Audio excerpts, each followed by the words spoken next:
বন্ধুরা, আমার অনেকগুলি কলা একদম মজে চুচা কালো কালো হয়ে গেছিল, অনেক মজে গেছে। তাই আমি সেই মজা কলাগুলো আমি আটা দিয়ে চিনি দিয়ে মেখে নিচ্ছি। এখন আমি এগুলি বড়া বানাবো।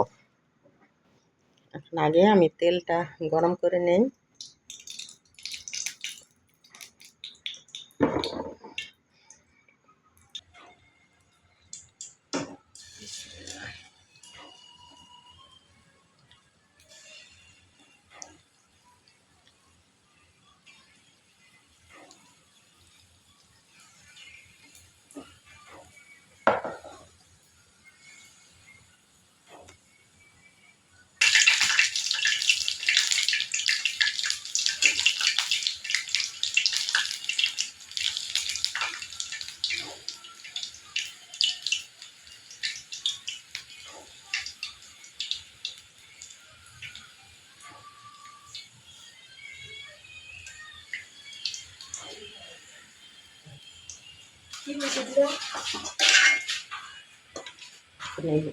বড়া কাটা ভাজা হয়ে গেছে, তুলে নিলাম।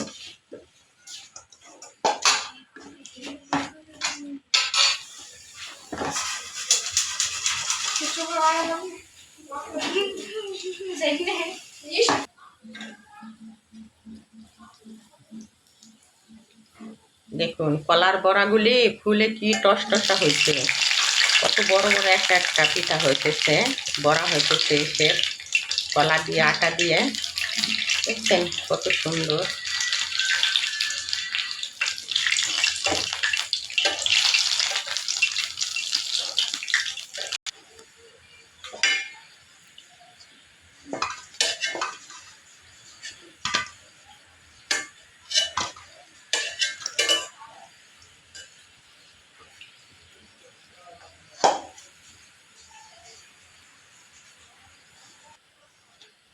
বন্ধুরা, আমার এই যে কলার বড়াগুলি বানানো হয়ে গেছে।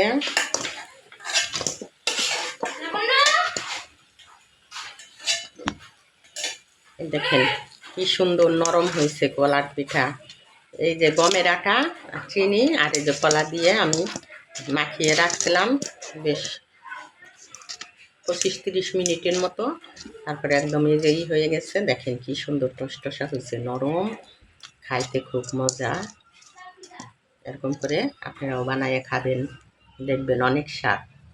আর এই কলার বড়াটা যদি আপনাদের ভালো লাগে তাহলে আপনারা আমাকে একটা লাইক করবেন।